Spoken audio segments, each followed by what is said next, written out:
अथ पंचमोऽध्यायः। पांचवा अध्याय। श्री मैत्रेय उवाच यथा ससर्ग देवोऽसौ देवर्षि पितृदानवान् मनुष्य तिर्यग्वृक्षादीन् भुव्यो मसलिलोकसः। श्री मैत्रेय जी यहाँ पर पराशर जी से बोलते हैं कि हे द्विजराज, सर्ग के आदि में भगवान ब्रह्मा जी ने पृथ्वी, आकाश और जल आदि में रहने वाले देव, ऋषि, पितृगण, दानव, मनुष्य, तिर्यक और वृक्षादि को जिस प्रकार रचा तथा जैसे गुण, स्वभाव और रूप वाले जगत की रचना की, वह सब आप मुझसे कहिए। तो श्री पराशर जी यहाँ पर बोले कि हे मैत्रेय, भगवान विभु ने जिस प्रकार इस सर्ग की रचना की वह मैं तुमसे कहता हूँ। सावधान होकर के सुनो। सर्ग के आदि में ब्रह्मा जी के पूर्ववत सृष्टि का चिंतन करने पर पहले अबुद्धिपूर्वक अर्थात पहले पहल असावधानी हो जाने से तमोगुण की सृष्टि का आविर्भाव हुआ। उस महात्मा से प्रथम तम अज्ञान, मोह, महामोह, भोगेच्छा, तामिश्र, क्रोध और अंधतामिश्र अभिनिवेश नामक पंचपर्वा 5 प्रकार की अविद्या की उत्पत्ति हुई। उसके ध्यान करने पर ज्ञान शून्य बाहर भीतर से तमोमय और जड़ नगादि, वृक्षकल्प, गुल्मलता, विरोध, तीर्ण रूप 5 प्रकार का सर्ग हुआ। बराह जी द्वारा सर्वप्रथम स्थापित होने के कारण नगादि को मुख्य कहा गया है, इसलिए यह सर्ग भी मुख्य सर्ग कहलाता है।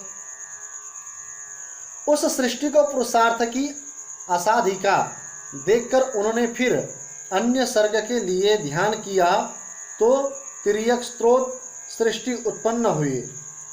यह सर्ग वायु के समान तिरछा चलने वाला है, इसलिए तिर्यक स्त्रोत कहलाता है। ये पशु, पक्षी आदि नाम से प्रसिद्ध है और प्रायः तमोमय यानी कि अज्ञानी, विवेक रहित, अनुचित मार्ग का अवलंबन करने वाला और विपरीत ज्ञान को ही यथार्थ ज्ञान मानने वाला होते हैं। ये सब अहंकारी, अभिमानी, 28 बधों से युक्त, आंतरिक सुख आदि को भी पूर्णतया समझने वाले और परस्पर एक दूसरे की प्रवृत्ति को न जानने वाले होते हैं। उस सर्ग को भी पुरुषार्थ का असाधक समझ पुनः चिंतन करने पर एक और सर्ग हुआ। वह ऊर्ध्वस्त्रोत नामक तीसरा सात्विक सर्ग ऊपर के लोकों में रहने लगा। वह ऊर्ध्वस्त्रोत सृष्टि के उत्पन्न हुए प्राणी विषय सुख के प्रेमी, बाह्य और आंतरिक दृष्टि संपन्न तथा बाह्य और आंतरिक ज्ञान युक्त थे। यह तीसरा देवसर्ग कहलाता है। इस सर्ग के प्रादुर्भूत होने से संतुष्ट चित्त ब्रह्मा जी को अति प्रसन्नता हुई। फिर इन मुख्य सर्ग आदि तीनों प्रकार की सृष्टियों में उत्पन्न हुए प्राणियों को पुरुषार्थ का असाधक जान उन्होंने एक और उत्तम साधक सर्ग के लिए चिंतन किया। और सत्य संकल्प ब्रह्मा जी के इस प्रकार चिंतन करने पर अव्यक्त प्रकृति से पुरुषार्थ का साधक अर्वाक स्त्रोत नामक सर्ग प्रकट हुआ। इस सर्ग के प्राणी नीचे पृथ्वी पर रहते हैं, इसलिए वे अर्वाक स्त्रोत कहलाते हैं। उनमें सत्व, रज और तम तीनों ही की अधिकता होती है, इसलिए वे दुख बहुल, अत्यंत क्रियाशील एवं बाह्य अभ्यंतर ज्ञान से युक्त और साधक है। इस सर्ग के प्राणी मनुष्य हैं। हे मनुश्रेष्ठ, इस प्रकार अब तक तुमसे 6 सर्ग कहे, उनमें महातत्व को ब्रह्म का पहला सर्ग जानना चाहिए। दूसरा सर्ग तन्मात्राओं का है जिसे भूत सर्ग कहते हैं, और तीसरा वैकारिक सर्ग है जो इंद्रियक यानी कि इंद्रिय संबंधी कहलाता है। इस प्रकार बुद्धिपूर्वक उत्पन्न हुआ यह प्राकृत सर्ग हुआ चौथा सर्ग है, यानी कि मुख्य सर्ग है। पर्वत वृक्षादि स्थावर ही मुख्य सर्ग के अंतर्गत है। पांचवा जो तिर्यक स्त्रोत बतलाया है उसे तिर्यक कीट पतंगादि योनि भी कहते हैं। फिर छठा सर्ग ऊर्ध्व स्त्रोताओं का है जो देव सर्ग कहलाता है। उसके पश्चात 7वां सर्ग अर्वाक स्त्रोताओं का है, वह मनुष्य सर्ग है। 8वां अनुग्रह सर्ग है, वह सात्विक और तामसिक है। ये 5 वैकृत विकारी सर्ग हैं और पहले 3 प्राकृत सर्ग कहलाते हैं। 9वां कोमर सर्ग है जो प्राकृत और वैकृत भी है। इस प्रकार सृष्टि रचना में प्रवृत्त हुए जगदीश्वर प्रजापति के प्राकृत और वैकृत नामक ये जगत के मूलभूत 9 सर्ग हैं। सो तुम्हें सुनाएं, अब और क्या सुनने की इच्छा है, अथवा अब और क्या सुनना चाहते हो? तो श्री मैत्रेय जी यहाँ पर कहते हैं कि हे मुने, आपने इन देवादियों को स्वर्ग का संक्षेप सह वर्णन किया। अब हे मुनिश्रेष्ठ, मैं इन्हें आपके मुखारविंदर से यानी कि आपके मुखारविंद से विस्तार पूर्वक सुनना चाहता हूँ। श्री पाराशर जी बोले, हे मैत्रेय, संपूर्ण प्रजा अपने पूर्व शुभाशुभ कर्मों से युक्त हैं, अतः प्रलय काल में सबका लय होने पर भी यह उनके संस्कारों से मुक्त नहीं होते। हे ब्राह्मण, ब्रह्मा जी के सृष्टि कर्म में प्रवृत्त होने पर देवताओं से लेकर स्थावर पर्यंत 4 प्रकार की सृष्टि हुई। वह केवल मनुमयी थी। फिर देवता, असुर, पितृगण और मनुष्य, इन चारों की तथा जल की सृष्टि करने की इच्छा से उन्होंने अपने शरीर का उपयोग किया। सृष्टि रचना की कामना से प्रजापति की युक्तचित्त होने पर तमोगुण की वृद्धि हुई, अतः सबसे पहले उनकी जंघा से असुर उत्पन्न हुआ। तब हे मैत्रेय, उन्होंने उस तमोमय शरीर को छोड़ दिया। वह छोड़ा हुआ तमोमय शरीर ही रात्रि हुआ। फिर अन्य देह में स्थित होने पर सृष्टि की कामना वाले उन प्रजापति को अति प्रसन्नता हुई, और हे द्विज, उनके मुख से सत्व प्रधान देवगण उत्पन्न हुए। तदंतर उस शरीर को भी उन्होंने त्याग दिया। वह त्यागा हुआ शरीर ही सत्व स्वरूप दीन हुआ। इसलिए रात्रि में असुर बलवान होते हैं और दिन में देवगणों का बल विशेष होता है। फिर उन्होंने आंशिक सत्वमय अन्य शरीर ग्रहण किया और अपने पितृवत मानते हुए अपने पार्श्वभाग से पितृगण की रचना की। पितृगण की रचना कर उन्होंने उस शरीर को भी छोड़ दिया। वह त्याग हुआ यानी कि त्यागा हुआ शरीर ही दिन और रात्रि के बीच में स्थित संध्या हुई। तत्पश्चात उन्होंने आंशिक रजोमय अन्य शरीर धारण किया।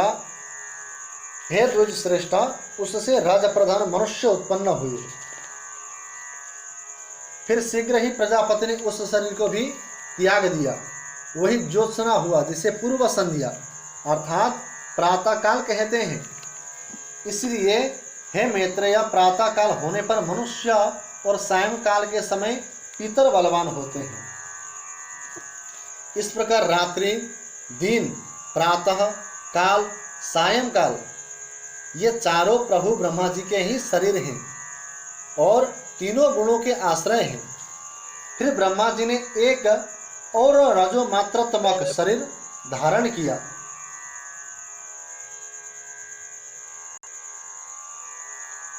उसके द्वारा ब्रह्मा जी से क्षुधा उत्पन्न हुई और क्षुधा से काम की उत्पत्ति हुई। तब भगवान प्रजापति ने अंधकार में स्थित होकर क्षुधाग्रस्त सृष्टि की रचना की। उससे बड़े कुरूप और दाढ़ी मूछ वाले व्यक्ति उत्पन्न हुए।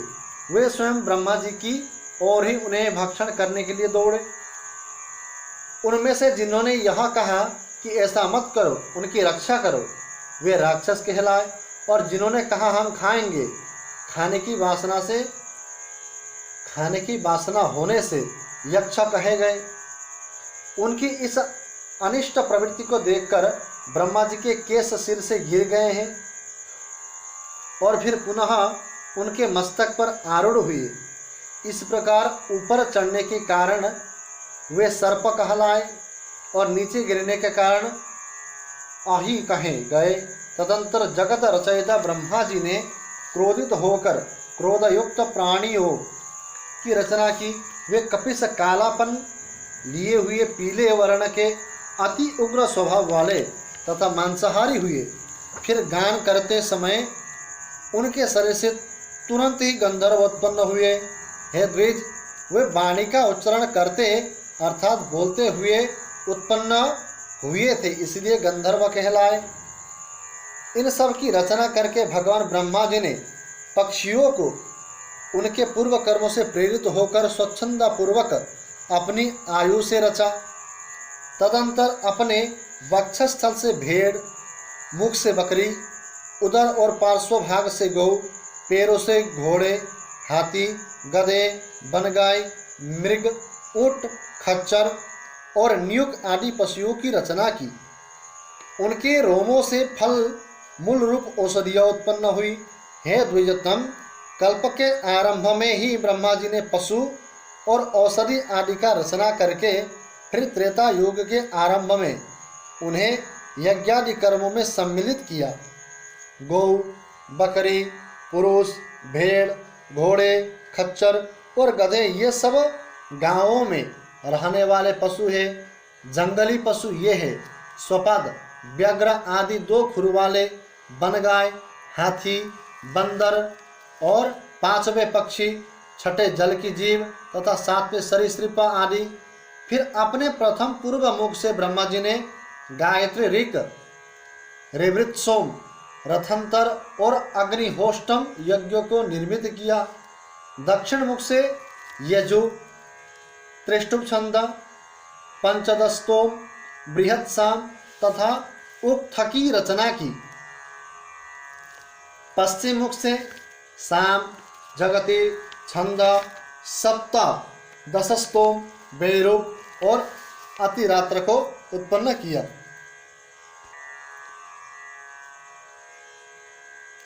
तथा उत्तर मुख से उन्होंने एक विंशतितोम यानी कि 1 अथर्ववेद, आप्तोर्यमाण, अनुष्टुप छंद और वैराज की सृष्टि की। इस प्रकार उनके शरीर से समस्त ऊंच नीच प्राणी उत्पन्न हुए। उन आदिकर्ता प्रजापति भगवान ब्रह्मा जी ने देव, असुर, पितृगण और मनुष्य की सृष्टि कर तदंतर कल्प का आरंभ होने पर फिर यक्ष, पिशाच, गंधर्व, अप्सरागण, मनुष्य, किन्नर, राक्षस, पशु, पक्षी, मृग और सर्प आदि संपूर्ण नित्य एवं अनित्य स्थावर जंगम जगत की रचना की। उनमें से जिनके जैसे जैसे कर्म पूर्व कल्प में थे पुनः पुनः सृष्टि होने पर उन्हीं में फिर प्रवृत्त हो जाती है।